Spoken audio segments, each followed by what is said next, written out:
Yes, you are. Dan on the Cordova Showgram, that is.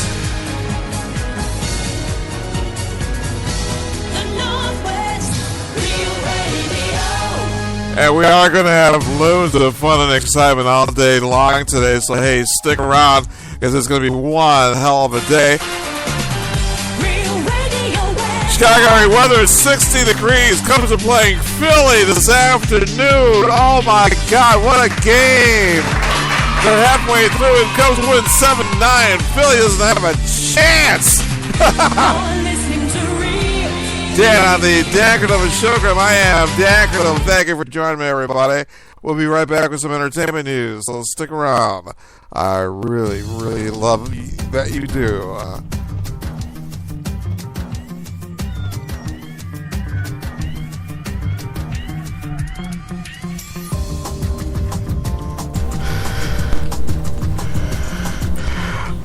Okay.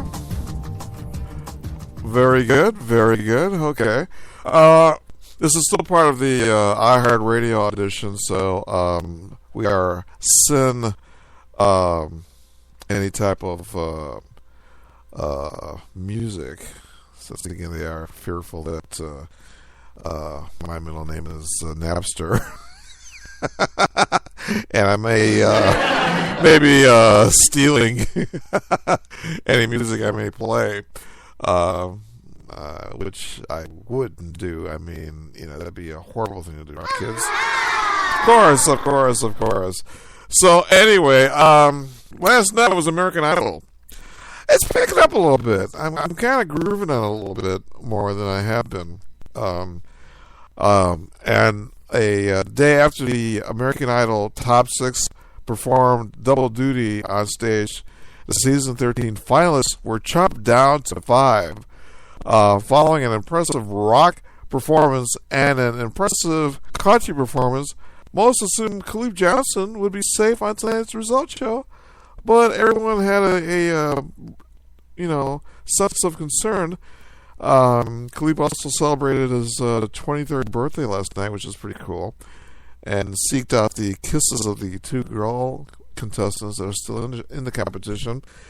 Even Grumpy Cat, who made a appearance, seemed happy as he's being cuddled by Jennifer Lopez. But if Grumpy Cat had pissed on Jennifer Lopez's dress, he would have flew across the stage. Also, we quickly learned that both Sam Wolf and Khalid were safe, and so was contestant Jenna, who did really a good job. Or Gina, I'm sorry. Even though she spells it Jena. And CJ Harris, well, he got booted off. He left singing Can't You See. He never really had any identity on the show. There was really no real rhyme or reason to assume that he would make it. He just didn't have that sense. As far as Khalid Johnson, the 22-year-old or now 23-year-old North Carolina native, he's doing very well for himself on Idol. He's found his bearings, even though he's basically just doing Meatloaf. He's just doing a Meatloaf shtick from 30 years ago. He's very dated, and I don't know. Sam Wolf, on the other hand, has a look of an American Idol winner. He's cute, young, white guy, and he plays the guitar. He's a little soft around the middle, as far as there's really no edge, and he's not really that memorable, except if you're a 15-year-old girl. Even though the essence is there, he's probably not going to make it. I just don't see it. I mean, we've already gone through this, with these, kids. It just doesn't work. He's just too, he's just too soft. So I doubt that anything much is going to happen there. As far as the two girls go, Jessica Muse and Jenna. Jessica Muse has a very strong possibility of making it. She's kind of morphed a bit. She's 23. She's been doing pretty well for herself. She has kind of a Stevie Nicks thing going on. She's a little edgy. They keep critiquing the heck out of her as far as, calling her for her musical intentions. I guess now it's not only a music competition, but it's also an acting competition. So they keep calling her out on that, and I think it's a mistake. She's a real contender, and as far as contestant Jenna goes, I think Jenna is really come along. There's still a little bit of sandpaper down with Jenna. Even though she's performing, she looks a little confused. And I think it's going to be a while before anything like huge happens. But that's neither here nor there.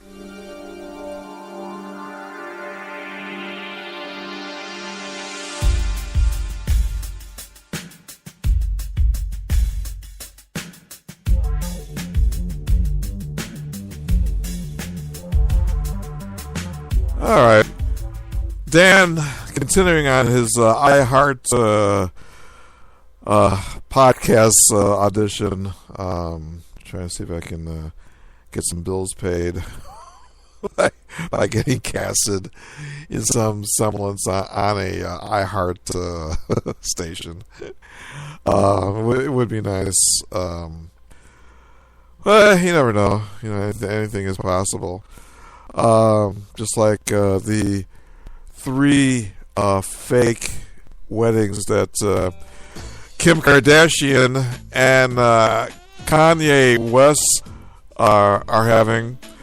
Earlier today, an online report surfaced claiming that the bride and groom-to-be are planning to walk down the aisle 3 times, once in California and twice in France.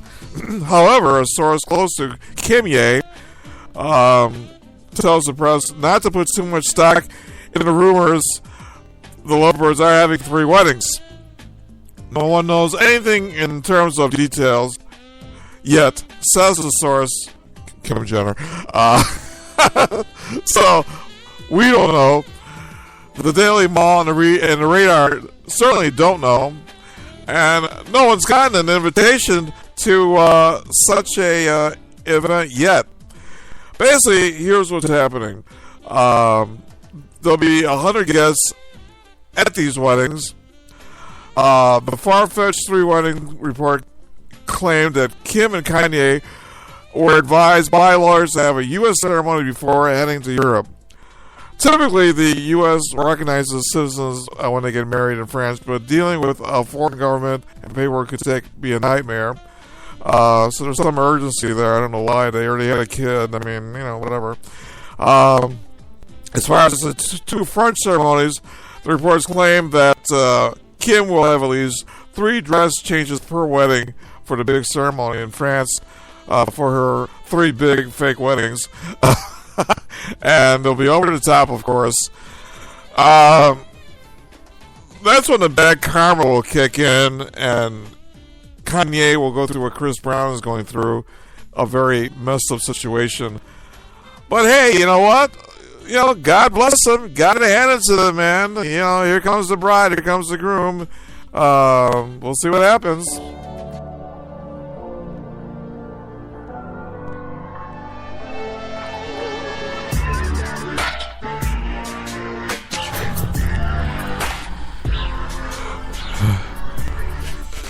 Dan, on the Dan Cordova podcast, I am Dan Cordova, continuing my quest to be a hireable candidate in the iHeart Radio search for America's Top DJ. So we'll see what happens. Anybody watch Kimmel last night? Julie Brown from Modern Family was on there. Oh my God, she's looking really cute. Oh yeah, she's really a babylicious babe. 44? No way. She's cute as hell. You know, you look at Lauren Graham on Parenthood, who, when she's standing next to the shrubbery, you don't know when the shrubbery ends and Lauren Graham begins. I mean, you remember Lauren Graham from Gilmore Girls?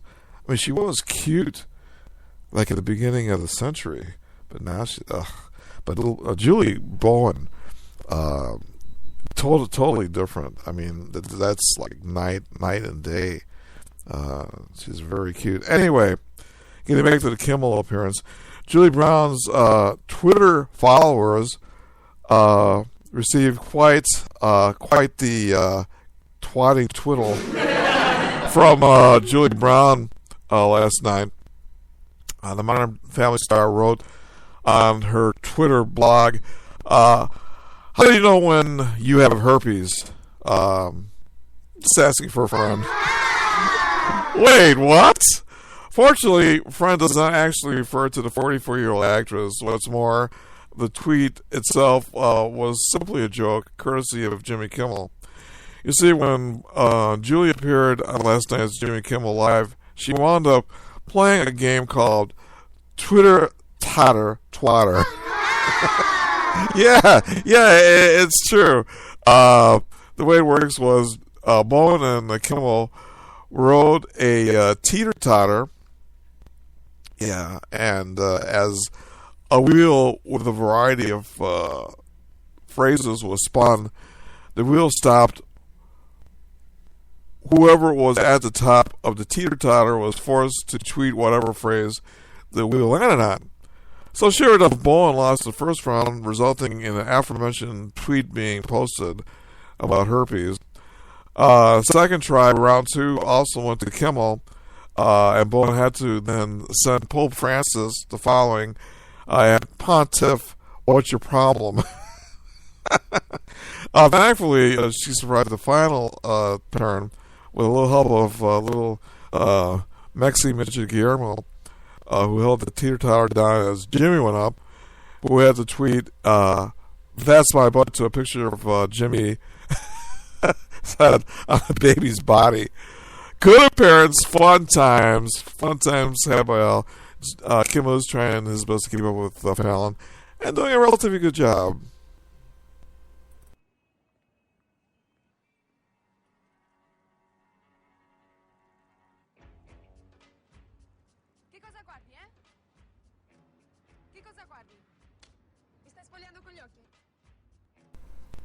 What? What was that? I didn't understand that.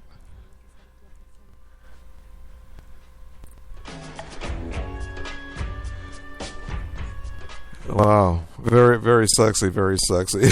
Dan, on the Dan Cordova Showgram. I am Dan Cordova.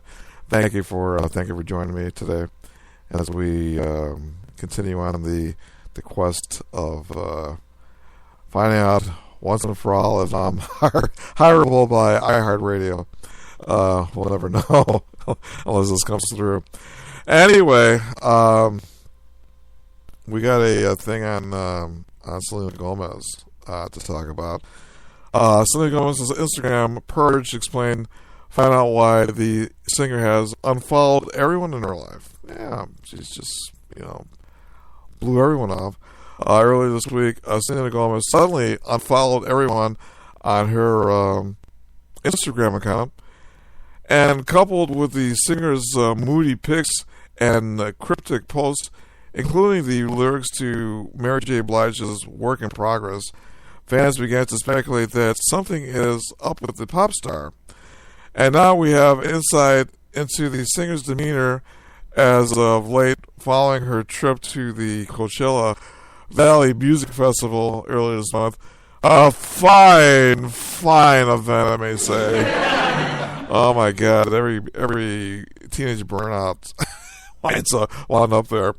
A source says the singer has had an epiphany of sorts after the 3-day outdoor concert and decided to remove what she believes are negative influences in her life and is focusing on positive things and people.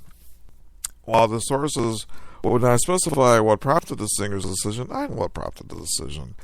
You know, Bieber's back. Everybody's like on her about him being around her again, how they're sleeping together, and she's like, you know what? It's my business who I sleep with, who I go out with. You know, right now he's trying to turn his life around and he's acting a little more positive than you all, and that's what it's all about. Anyway, we're told that Selena is currently reevaluating her relationships and, at least with certain people, and she's had an Instagram purge and is not following anyone on that social media platform. No one whatsoever. I'm looking at a picture of her at Coachella with Kylie Jenner, and that's Kendall Jenner, Bruce's kids. I don't know how they're not too screwed up. You know, your dad's trying to be a woman. Anyway, hopefully Selena gets that worked out. I mean, you know, I wish her well. I really do. I've been selling real estate for nearly 20 years. But when I realized I wasn't hearing clearly, I didn't wait. What? I called Miracle Ear. Now What? I can understand what my clients are saying, and nobody knows I'm wearing them. Really? Well, good for you.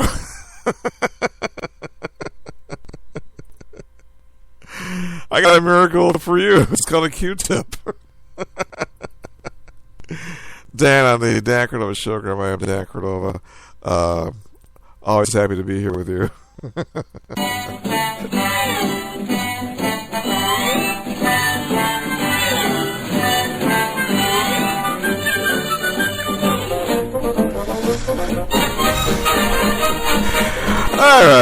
All right. So let's talk briefly about Parks and Rec, shall we? TV fans, let's do the time warp again.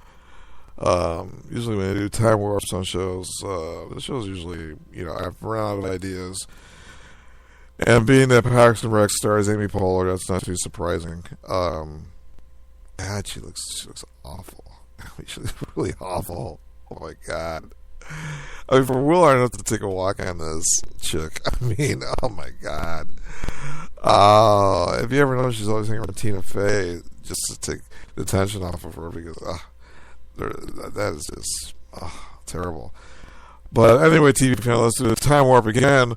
Parks and Recreation season 6 finale pulls off a huge shocker in its final 3 minutes, and that's usually when it happens. It jumps ahead 3 years, completely resetting the series for its 7th season. While the NBC sitcom bold decision to fast forward 3 years was surprising, especially considering it's a comedy, Parks and Rec isn't the first series to pull off such a move. Usually this is about actors and people wanting to move on. Who knows? They maybe want to move on, you know. But you know, usually this time warp thing has happened before. It happened on Battlestar Galactica when they had a time jump in the second season of a year. Happened in Lost. Season 3 morphed into season 4. You know, very strange. It's happened on How I Met Your Mother. Good amount of times, but usually if they do a time jump, then they jump back again. It's happened on One Tree Hill. They had a 4-year time jump on that show. Gossip Girls, they had a time jump of 5 years. It's happened on Fringe. Very, very, very strange. Did it happen on Ghost Whisperer where toward the season, well, the 4th season, all of a sudden it morphed into they're having a kid. So, you know, that was pretty strange. It happened on Breaking Bad toward the end too. So yeah, this time warp thing is pretty common, but you know, it is what it is, you know. Dan, everything on the Dan Cordova Showgram. Thank you for joining me. Baby, if you've ever wondered whatever became of me, I'm living on the air in Cincinnati, WKRP. Got kind of tired of packing and... All right, and we're back. Cubs are on the field as they're kicking Phillies' royal ass 10-7 in the bottom of the 8th. Oh my God, Phillies pulling this one in, redeeming themselves after the Wednesday debacle on the anniversary of Wrigley Field, 100 years old. The Cubs are on fire. Oh my God. I mean, they are like blazing. White Sox, they're taking on New Jersey tonight at 7:05. Looking forward to that. Dan, thank you for joining me, and thanks for your support. I'm being a part of my show here on the Necro Podcast, a.k.a. iHeartRadio. Hey, if you enjoyed what you heard, join me on Facebook. Let the iHeart people know that you enjoyed what you heard, even though there was no music involved. Thanks once again. See you soon.